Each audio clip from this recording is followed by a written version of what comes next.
మనం వెళ్లాల్సిన గమ్యానికి దారి మనమే వేసుకోవాలి. మరి ఆ దారిని మనమే ఎలా చెక్కాలి? దాని గురించే ఈ విశ్లేషణ. ఈ ఒక్క వాక్యం ఇదేదో కథలోంచి తీసుకున్నది కాదు, మన కథనే మార్చేగల ఒక సూత్రం. నిజంగా జీవితాన్ని గెలిపించే తత్వం మొత్తం ఇందులో దాగుంది. ఇక్కడ కథలో సముద్రమని చెప్తున్నాము కదా, అది కేవలం నీళ్లు మాత్రమే కాదు, అది మన జీవితంలో ముందుకు వెళ్లకుండా అడ్డుపడే ప్రతి సమస్యకి ఒక ప్రతీక. అవును, ఆ సముద్రం ఇంకేదో కాదు, మనల్ని ఒక్క అడుగు కూడా ముందుకు వేయనివ్వకుండా కట్టిపడేసే భయం. ఏదైనా కొత్త పని మొదలుపెట్టాలి అనుకున్న ప్రతిసారీ మనల్ని వెలక్కి లాగేస్తుంది చూసారా? అదే ఈ భయం అనే సముద్రం. ఇంకో రకంగా చెప్పాలంటే, ఆ సముద్రం మన మీద మనకే ఉండే అనుమానం. అసలిది నా వల్ల అవుతుందా అని మనలో మనమే ప్రశ్నించుకుంటాం గదా, ఆ ప్రశ్న మనలోని శక్తిని మొత్తం నీరుగారిచేస్తుంది. అదే ఈ అనుమానమనే సముద్రం. ఇక అన్నింటికన్నా ముఖ్యంగా ఆ సముద్రమేంటో తెలుసా? సరే, ఇక చాలు, ఇక్కడతో నీ కథ అయిపోయింది అని మనదారికి అడ్డంగా వచ్చి నిలబడే ఒక పెద్ద సంక్షోభం. నిజానికి ప్రతి ఒక్కరి జీవితంలో ఇలాంటి పరిస్థితులు వస్తూనే ఉంటాయి. లక్ష్యమేంటో మనకు బాగా తెలుసు, అదిగో కళ్లముందే కనిపిస్తూ ఉంటుంది, కాని దారి మాత్రం కనిపించదు. గుండె నిండా ఆశయం ఉంటుంది, కాని అడుగు మాత్రం ముందుకు పడదు. అలాంటి సముద్రంలాంటి సమస్య ఎదురైనప్పుడు జనాలు రెండు రకాలుగా విడిపోతారు. కొందరేమో ఆ తీరం దగ్గరే ఆగిపోతారు, ఇంకేం చేయలేము అనుకుంటారు. కాని మరికొందరుంటారు, వాళ్లు మాత్రం తమ దారిని తామే వేసుకుని మరీ ముందుకు వెళుతారు. సరే, మరి ఇలాంటి పరిస్థితి ఎదురైనప్పుడు చాలామంది, అంటే మెజారిటీ ప్రజలు ఏం చేస్తారో తెలుసా?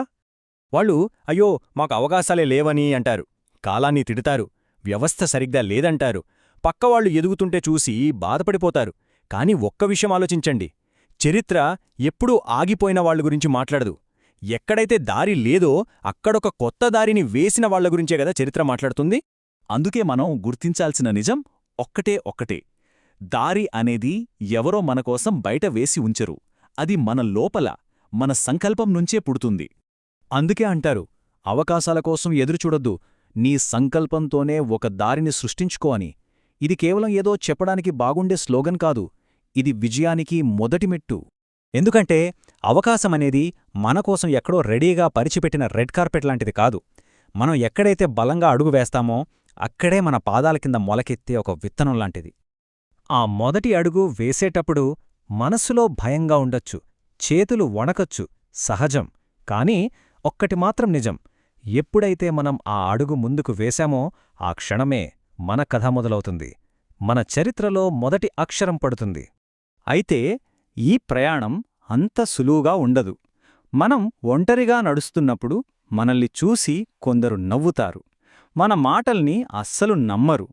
ఇది అసాధ్యం, నీవల్ల కాదు అని బహుశా ప్రపంచం మొత్తం ఒకే గొంతుతో అరవచ్చు. కాని ఒక్క విషయం మర్చిపోకూడదు, ఆ వారధిని కట్టిన రాళ్లుగూడా ఒకప్పుడు మామూలు గులకరాళ్లే. ఒక సంకల్పం వాటిని ఒకచోట చేర్చినప్పుడే కదా అవి చరిత్రగా మారాయి. మన ప్రయత్నం కూడా ఠీక్ అలాంటిదే. ఒకసారి కింద పడిపోతే కథ అయిపోయినట్టు కాదు, ఎక్కడైతే పడ్డామో అక్కడినుంచే మళ్ళీ లేచి నిలబడాలి అని నిర్ణయించుకుంటామో అసలు కథ అక్కడే మొదలవుతుంది. ఒకసారి గెలిచాక ఆ గెలుపు వెనుక ఎంత కష్టపడ్డామో ఎవ్వరూ అడగరు, కాని మన మనస్సాక్షికి తెలుస్తుంది ఈ దారిని చెక్కిన శిల్పి మనమే అని. ఆ ఆత్మగౌరవం, ఆ సంతృప్తి ముందు ఏ అవార్డైనా చిన్నదే. అందుకే మళ్ళీ ఒకసారి గుర్తు చేసుకుందాం ఆ మొదటి వాక్యాన్ని. సముద్రం అడ్డుగా ఉందని రాముడు వెనక్కి తిరిగి వెళ్ళిపోలేదు, మామూలు రాళ్లతోనే ఒక దారి కట్టి లంకను జయించాడు. మన ముందు నిలబడ్డ సమస్య సముద్రమంత పెద్దగా ఉండొచ్చు, నిజమే. కాని దాన్ని దాటాలి అనే మన లోపలుండే సంకల్పం మాత్రం ఆ సముద్రం కన్నా గొప్పది.